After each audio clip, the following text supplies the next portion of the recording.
season, the rinks are finally opening. Your friends may be like, oh my god, let's go figure skating. It's gonna be so much fun. Maybe you have a hot date that also wants to go skating, but you're just absolutely terrified because you have no idea what the hell you're getting yourself into. Fear not, welcome to Skating 101, my friends, because today I'm gonna tell you, as a competitive figure skater, the absolute things that you must know before you go skating this winter and hit the rinks. If you're sitting here saying, I have zero experience, this is the video for you. Hello friends of the internet. If you're new here, hi, hello, welcome to the channel and the community. My name is Kathy and I'm a 26-year-old competitive figure skater living and training in New York City. So I suppose that provides a little bit more credibility into the advice that I'm gonna give you today. So with that said, let's jump right in. Number one thing you wanna do is tie your skates properly. So many people make this mistake when they get rental skates that are either too loose or they don't tie them tightly enough. The point of a boot in a skate is to protect your ankles when you're skating. So first of all, you wanna make sure that your skate fits snugly,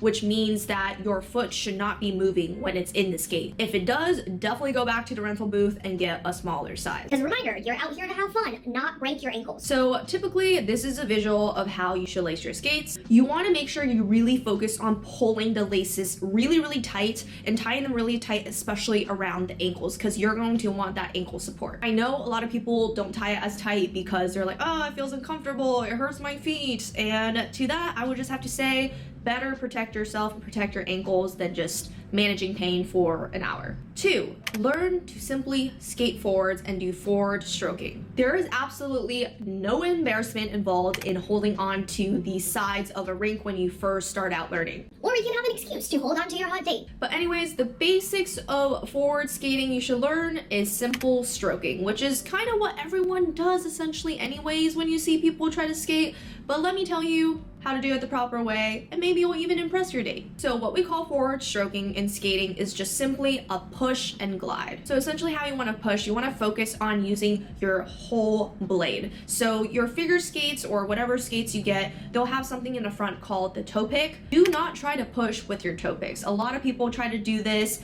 It's gonna end badly. You don't wanna be on your toe picks because that's how you trip forwards and fall. How you do wanna push is think about the push originating from the side of the blade, pushing from the back of the blade all the way through the front of your blades right before you hit the toe pick, but don't go on the toe pick. Practice just isolating that push and then try to glide and hold and find your balance. You can hold on to the sides of the rink to help you do this. After you learn kind of how to generate more power and speed from a push, you can see if you can try to find your balance and hold that glide for longer. The key to skating is not just bending your knees, but actually bending your ankles. How my coach loves describing it is she tells me to think about pressing my ankles towards my laces. That's actually how much you have to push to get down in your skates. But the key when I say bending is not to bend your entire body. Your upper body, torso above, should actually stay very much so over your hips. So do not hunch over and look like a turtle with grandma booty. Essentially, the position I want you to think of is kind of like you being in a wall sit position. And then when it comes to arms, try to keep your arms out just like this at shoulder level, because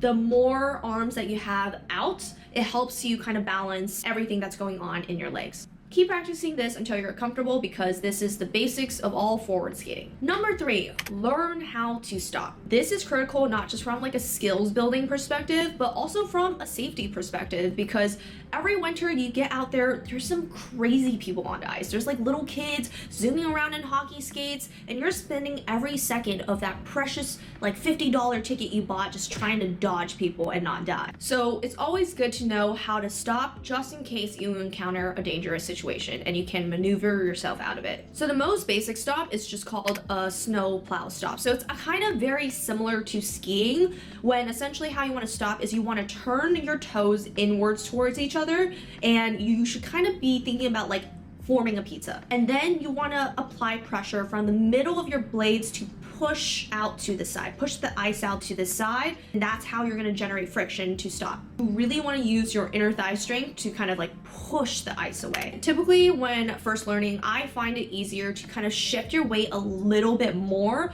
to one side, like pick your good side, whatever you feel more comfortable with, because I feel like the more pressure you put onto the blade, the easier it is to stop. So personally, I like to stop more on my left side, so I put a lot more pressure against my left side. And I also angle my hips and bodies a little bit more towards that way to make that happen. As a beginner exercise that is super helpful is you basically just hold onto the rink and try to push the ice away on both sides, the left side and the right side. And the goal here is to actually try to generate snow, which is essentially the pressure you provide to the ice should actually be kind of scraping the tops of the ice, so you actually get a pile of like snow shavings essentially. That's when you know when you're applying enough pressure for you to be able to stop. Trust me, learning how to stop can also resolve a lot of your fears when it comes to skating, because you just feel like you're more in control. Number 4 is learning how to fall safely. Falling, yes, I know, the big scary word that we always want to avoid when it comes to skating, and it is what is stopping a lot of people from trying skating in the winters, because they're deathly terrified of eating shit.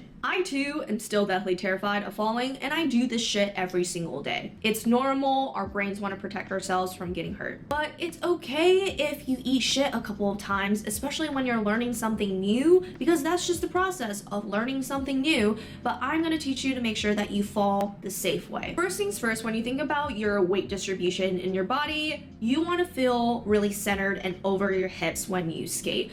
What you don't want to do is lean your upper body backwards, because that's going to cause you to fall backward. And those falls are usually the most dangerous, because anytime you fall, you want to protect the back of your head. That is the most important part of your body when you fall. So typically trying to fall forwards or onto your side is the more favorable. Honestly, falling to your side is the absolute best. When you fall, try to brace as much of your fall as possible with your hands. This is why a lot of figure skaters also wear gloves, because it helps them from getting scraped up when they're kind of bracing themselves with their hands. However, when you do fall, obviously your whole body is gonna hit the ice to some degree or proportion. So what you wanna do is you wanna land on the fleshiest part of your bum. So usually that is kind of like the side of your glute muscles, where your butt is actually the thickest, obviously. Don't try to fall directly on your bum and just kind of sit down on the ice, because that is where your tailbone is. And let me tell you, that will for sure hurt the next day. So as much as possible, try to angle it a little bit and fall on the fleshiest side of your bum. But if you mastered all of the above so far, learning how to skate backwards is a really fun challenge and a little cool trick that you can share, or maybe just impress your hot date, because skating backwards can be a lot of fun. But there's a lot of things you have to know. So first of all, if you don't know how to skate backwards, a baby exercise that's really helpful is just try to see if you can wiggle your butt and use that to kind of push yourself backwards. That's typically how most people learn how to skate backwards. Another thing to help you kind of feel what skating backwards with a little bit more speed feels like, because sometimes initially when we start skating, it's really hard to generate power and speed, because we are not used to kind of putting pressure onto our blades and pushing the ice away quite yet. So essentially, an exercise that someone has taught me when I first started skating is to push yourself away from the board. So use the sides of the ring to push yourself away to give yourself a little bit more speed, and then just try to continuously wiggle your butt, backwards. And that's essentially how you get the basic motions of learning how to skate backwards. No, it is not embarrassing. It's just a simple process of learning something new. The one huge thing that you must know about skating backwards is you have to look behind your shoulders. So typically when I skate this way or counterclockwise, I will be looking behind my right shoulder. And when I skate clockwise, I will be looking behind my left shoulder. That is the number one principle. Skating can sometimes be a dangerous sport. You always want to have your eyes in the direction that you're going. So if you're going backwards, definitely look behind you. Don't just do it blind. You will run into someone. I don't want you to get hurt. I don't want you to kill a random person, a random little kid. So definitely make sure you look behind yourself anytime you go backwards. Number 6 is get real skates if you plan on skating consistently. Even if this is a hobby and you want to go just every winter a couple of times, if you really enjoy doing this, get actual skates. Because let me tell you, the rental skates at most places, absolutely atrocious. And also awfully expensive. I don't know about where you guys live, but in New York City, Rockefeller Center literally costs like $50-$60 just for like 1 hour and to rent some skates. If you do the math, you can actually probably get some really basic beginner figure skates for like $100, $150 off of Amazon. And if you go 3-4 times, you essentially already break even. Better skates not just help you learn faster and are better for your skating progression, but also it provides more ankle support to make sure that you don't get injured. This video is the basics of basics. If you want to take this a bit more seriously and actually considering how to learn and start figure skating, please feel free to check out my ultimate guide on how to start figure skating for more information on just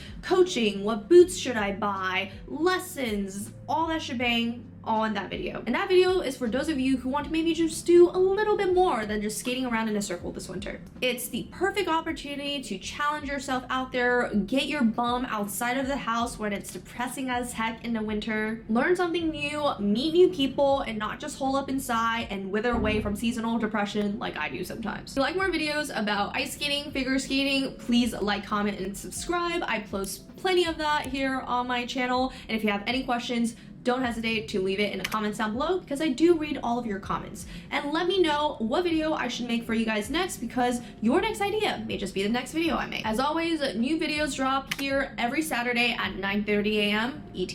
Alright, best of luck, go have fun, try these tips out one at a time, don't try to do everything at once, go impress your date during cuffing season. It's gonna be a good time, even if you eat shit a couple of times. Alright, till next time, bye guys. Boy, your honey sickly sweet keeps me coming.